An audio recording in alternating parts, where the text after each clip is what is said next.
Hello à vous, ici Judith. Aujourd'hui, j'ai envie de vous emmener un peu dans mon univers d'accompagnement, vous parler un peu de tous les outils que j'utilise.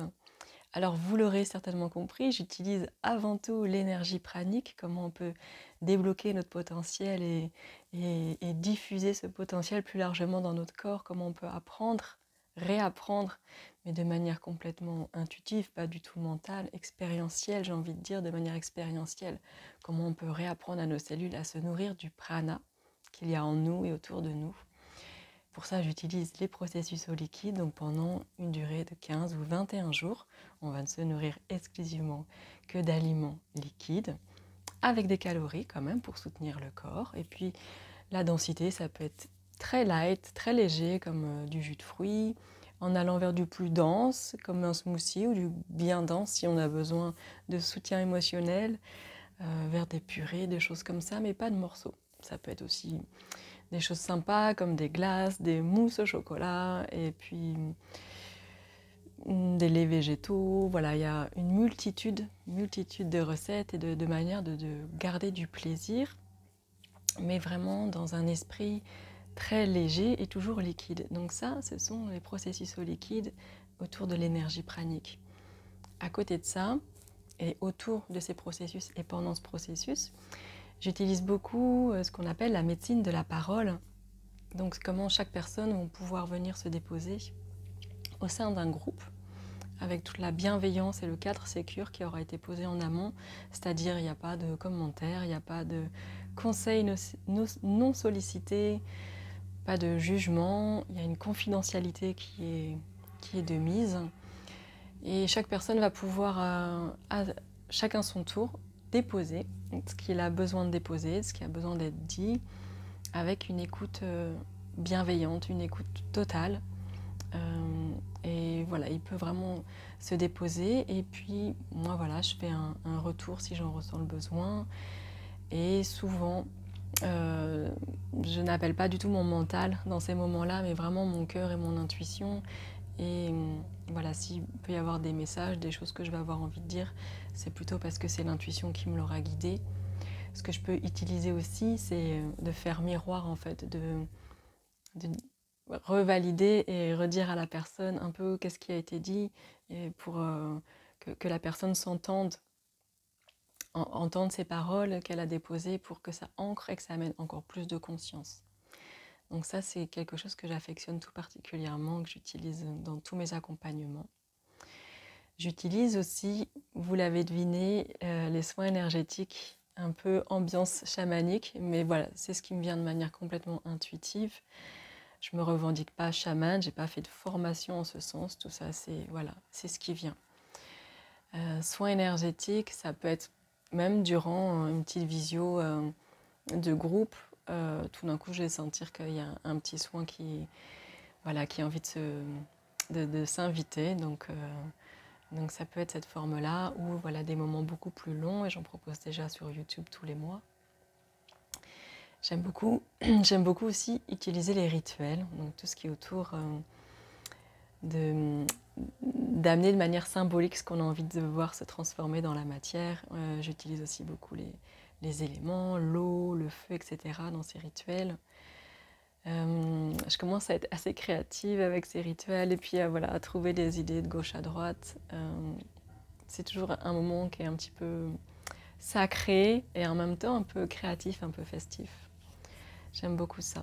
Il peut y avoir aussi des soirées plaisir et prana ou des moments où j'aime beaucoup inviter le mouvement, la danse libre, le mouvement un peu spontané et guérisseur sur de la musique.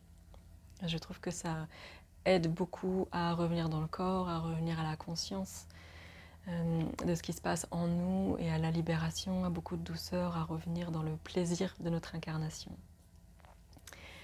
Je vais aussi utiliser la relaxation en début de chaque séance, même quand c'est une petite séance individuelle. Voilà, je propose toujours un temps de relaxation, de recentrage, pour qu'on soit, voilà, chaque personne, et moi y compris, qu'on revienne vraiment dans le moment présent, dans la bulle qu'on est en train de former, dans cet espace-temps, et que ce soit depuis un espace aligné, centré et le cœur ouvert. La relaxation physique et mentale, pour moi, c'est vraiment une clé essentielle de mon accompagnement. J'en fais pas forcément quelque chose de gros, mais c'est petit, mais très souvent là en fait. Je vais aussi beaucoup utiliser le Human Design. Le Human Design, je vous laisse aller voir sur Internet. Il y a plein de vidéos, plein de contenus là-dessus. C'est une sorte de technique qui a été développée sur la manière dont on va fonctionner au niveau énergétique. Il y a 5 grands types. Il y a 70% de la population qui fait partie d'une sorte de type. Et puis il y a 30% très différents dont je fais partie. Donc moi, ça a été une vraie révélation pour moi d'apprendre que j'avais un fonctionnement qui était différent de la moyenne, différent des attentes de la société et des injonctions qu'on peut entendre. Par exemple, en Human Design, moi je suis projector, donc les projecteurs ont une énergie complètement variable, à la différence des 70% qui peuvent avoir une énergie très très stable et surtout une énergie très très constante quand ils font quelque chose qu'ils aiment. Ils ont tout le temps de l'énergie. Alors que les projecteurs dont je fais partie, ainsi que les autres types, même si on fait ce qu'on aime, on a vraiment une énergie qui est fluctuante et on va avoir beaucoup de besoin de moments de repos. Et puis on va avoir des moments où on va faire tout ce que les autres personnes font en une semaine, on va le faire, mais sur une journée de manière très très intense. Donc moi, ça m'a appris vraiment à surfer sur mes vagues d'énergie. Ça a été une révélation pour moi et un grand bonheur maintenant aujourd'hui. Et au niveau alimentaire, au niveau de mes processus praniques et la manière dont je peux appréhender la nourriture et les besoins énergétiques de mon corps, ça a aussi été une grande révélation. Puisque moi, j'ai un profil justement en dehors des 70% qui ont leur propre usine d'énergie à l'intérieur d'eux-mêmes. Moi, je viens la chercher à l'extérieur, l'énergie. Et pour moi, c'est normal d'avoir besoin d'un petit peu d'alimentation tout au long de la journée. Et j'ai un type énergétique à qui on ne va pas recommander de faire des jeûnes ou des choses comme ça. Donc ça a été très intéressant pour moi d'apprendre ça et de comprendre pourquoi des personnes pouvaient très facilement rentrer dans des périodes que à l'eau ou voire même à sec dans le prana et que moi mon corps réagissait très mal à ça parce que en fait je ne suis pas câblée pour être nourrie de cette manière-là. Après tout peut être transcendé et puis il faut vraiment prendre ce qui résonne. On ne peut pas mettre vraiment les gens dans des boîtes et en même temps il y a quand même des profils. Moi je sais que j'utilise vraiment Human Design à chaque fois je donne 2-3 infos et que moi ça me permet aussi de comprendre un peu le fonctionnement de la personne au niveau global. Et il y a beaucoup de prise de conscience, de soulagement, de déculpabilisation par rapport à quelque chose que je peux transmettre. Sachant que je ne suis pas du tout une experte dans ce domaine, mais voilà, ça me passionne, donc je transmets les infos que je connais. Donc j'utilise aussi à chaque fois le Human Design. Et pour terminer, du coup, j'utilise, et ça j'ai fait une vidéo spécialement dessus sur les 2 outils essentiels que j'utilise, c'est vraiment, pour chaque situation, c'est l'acceptation totale et la non-résistance.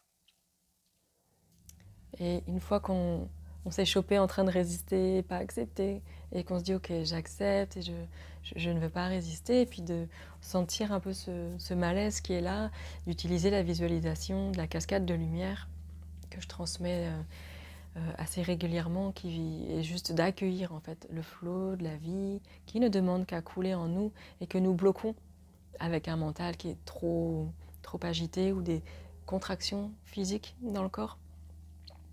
Donc juste d'accueillir ça, en fait, ça vient tout nettoyer. Pour moi, c'est juste ça, acceptation totale, non-résistance, et puis la cascade de lumière. Moi, ça résout tous mes problèmes. C'est assez incroyable. Donc voilà un peu le panel de tous les outils que vous pouvez découvrir dans les cercles praniques ou dans tous les accompagnements que je propose. Mais vraiment, là, j'ai fait le tour dans les cercles praniques. Si vous vous sentez appelé par l'énergie du prana, que vous êtes novice ou que vous avez envie de continuer, j'ouvre un cercle pranique, le cercle pranique de printemps, le 22 avril. Donc ce sera un cercle mixte. Donc messieurs, vous êtes les bienvenus. Je suis ravie de vous accueillir avec mes consoeurs. Il sera seulement pour 5 personnes parce que j'ai vraiment envie d'avoir vraiment une qualité d'accompagnement, une qualité d'écoute vraiment très très poussée pour ce cercle-là. Il est dédié à l'ouverture du cœur et à recevoir l'amour universel pour pouvoir se le redonner. Il est dédié à l'amour de soi, à l'amour de son incarnation. Et dans ce cercle pranique, qui va durer 6 semaines, il va y avoir un processus pranico-liquide du 1er au 21 mai, avec 9 jours d'accompagnement avant, 9 jours d'accompagnement après, et vous aurez chacun 3 visios en individuel avec moi à prendre quand vous le souhaiterez, pour aller vraiment plus loin dans l'accompagnement aussi au niveau personnel. Voilà, mon intention, c'est vraiment de vous accompagner à goûter cette énergie particulière ou à la déployer encore plus fort. Pour moi, l'énergie pranique, c'est vraiment ce qui m'a permis déjà de m'ancrer vraiment confortablement dans la vie et de me sentir soutenue, de me relier à la magie de la vie tous les jours, d'avoir beaucoup plus accès à mes dons, à mon intuition et à une très très très grande ouverture de cœur. Donc ça, l'ouverture de cœur, ça fait un peu partie de ma spécificité entre guillemets dans tous les accompagnements praniques.